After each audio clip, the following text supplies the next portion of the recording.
So in this video, we're going to be teaching you how to get better aim inside Halo Infinite's multiplayer. This game is extremely fun, to be perfectly honest with you, and if you want to know how to actually get better and improve your aim, stick around for the rest of this video. If you enjoy weapon stat breakdowns, comparisons, and just tips and tricks for your favourite first-person shooter, including Halo Infinite, don't forget to subscribe to the channel as we're trying to reach our goal of 10,000 subscribers, and also click that link in the description down below and subscribe to our second channel. We do post extra content over there as well. Now this video is going to be broken down into two separate sections. One is your controller settings and the second is actual tips that are going to help you improve at the game. Now it is really important that you do have your settings correct before you even start playing any games, and I'm going to give you some tips for your controller settings. Now if you play on mouse and keyboard, I'm sorry I can't help you with that, but if you're playing on controller, which is probably most people, then you do want to use these settings here. So first of all, the button layout doesn't really matter, that's not to do with your aim, but vibration I would definitely turn off. Now it is cool when you're playing campaign or whatever it is, but inside multiplayer, if your controller's vibrating, it's going to be hard to keep your aim on target, so you want to make sure vibration is turned off.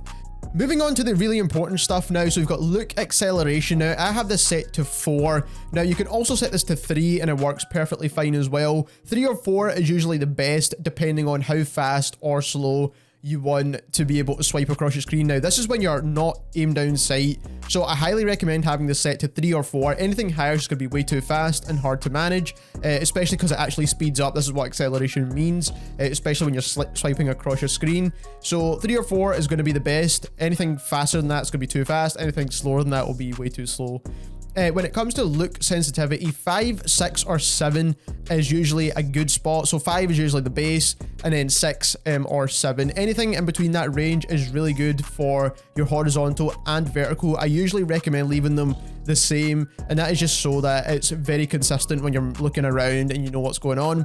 I personally play on a 6 because I do think a 6 is pretty good in terms of being able to acquire targets when you're not aim down sight.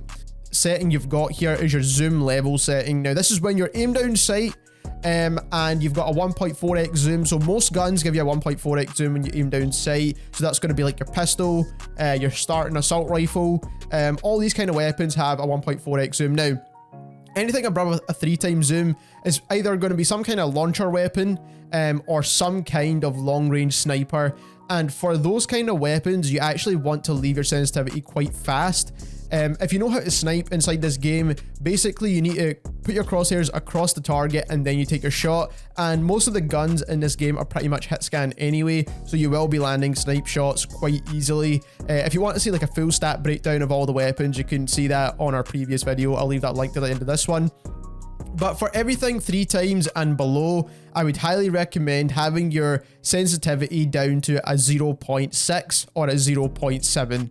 Now this is going to allow you to stay on target way longer when you're aim down sight, so it's very important that you do have that option. So if you want to be really quick and acquire targets, don't aim down sight, and then when you need to get those long range shots in, or someone's shooting you back and you want to make sure you're precise as possible, then you start aiming your gun down sights and you can kill them. So that is a really important setting. Now I want to move on to these next settings, which is your move thumbstick and your look thumbstick. Now I highly recommend having them both set the same. It just keeps everything very consistent.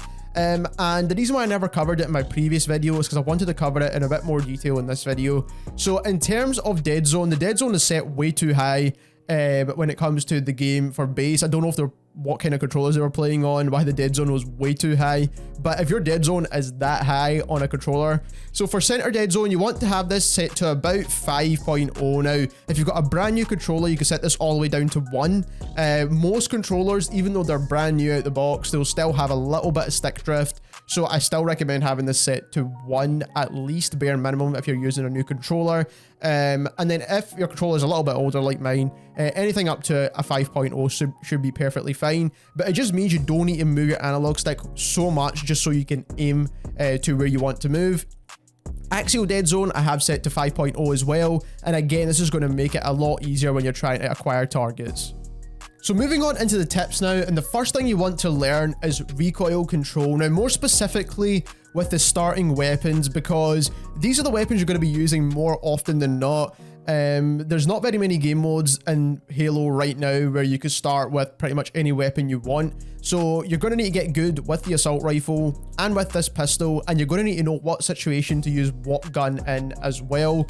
Now, in terms of close to medium range, the assault rifle will be the best option most of the time. Now, at super long ranges, I actually recommend using the pistol because it's actually a more accurate weapon. But let's take a look at what the recoil looks like with the assault rifle first of all. So like I said, you get that 1.4x zoom when you ADS your weapon, but ADSing does not make the gun any more accurate than if you were not ADS'd.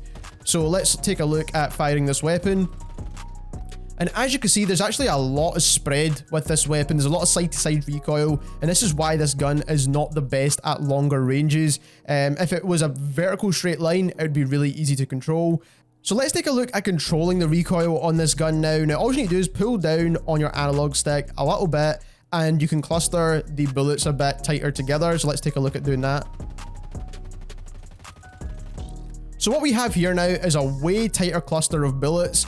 And what this is going to allow you to do is land more shots. For example, if you're aiming at someone's chest, all these shots would pretty much hit their chest instead of some of it traveling to their head, because headshots don't really do any extra damage when it comes to the starting assault rifles. If you want to see stats, like I said, you can check out our previous video.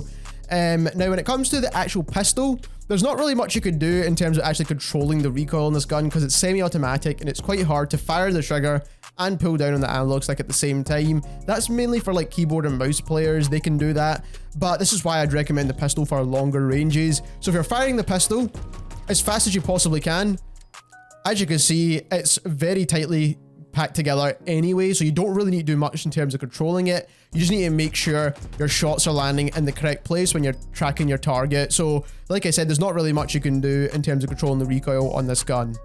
Now, another tip you can do, and it's not always practical, is picking up power weapons that have no recoil. Now, some power weapons pretty much have no recoil whatsoever, mainly the pulse weapons. And if you want to see exactly what weapons those are, I'll leave a link at the end of this video so you can see that stats comparison.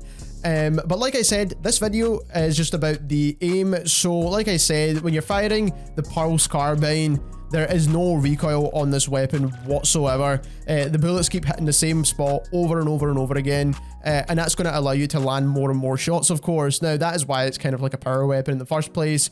So if we move slightly further away so you can actually see what the tracer looks like, it's always going to hit the same spot each and every time, which makes it a lot easier to use. The next tip I can give you is centering your aim. Now, centering your aim in Halo is more important than in Call of Duty or Battlefield or any other first-person shooter, because most other first-person shooter has ADS time as well. Now, Halo does not have an ADS time. If you ADS, it's pretty much instant. So that is really handy, and then also a negative as well, because some people are able to aim down sight quicker than other people. So it kind of negates that. But most people are hip firing or kind of not ADS firing in this game. And the way you want to actually center your screen is before you get to points of cover. So when you're looking through this doorway here, which is when you just spawn in, there's a couple of places people could be, and it's always the same places more often than not. So either people are sitting right here, coming through this window as well, or coming up these stairs here. Now, this is quite a popular map, but you need to get good understanding from map knowledge as well, which will help you a ton.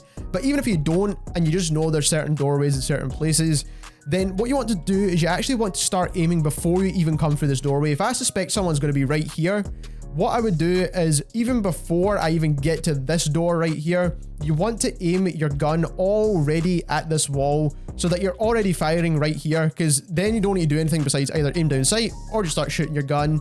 And it's the same if someone's on those stairs over here, for example. You want to do the exact same thing. So what I would do is, if you're coming up, you turn already before you get through the doorway, and then you're already aiming here. There's no point in you coming through the door, then looking about, then turning. By the time then someone's landed a few shots on you, you might as well be dead at that point. Now, the same can be said if you're moving as well. If you know there's a target coming across here, and I've had so many gunfights in this area now, make sure you aim and slide through as soon as you get here. So, for example, if you're coming through, you want to slide and aim already whilst you're turning. You want to slide and turn. You don't want to slide, look this way, then turn, because that's just not going to help you at all. And it is quite important that you're already facing this way so you can shoot the target as they're coming through. So like I said, very important. Now, another tip that you can do to get slightly better aim, and especially in the case where there's some guns with tons of recoil, especially like the VK78 like I have in my hands right now. For example, if I showed you the recoil pattern on this gun, there is a lot of vertical recoil on this weapon, right? Now, because it is vertical and it is pretty narrow, you could just pull down on the analog stick and that would help out for the most part. But if you still struggle with the recoil in this gun, if you burst fire it,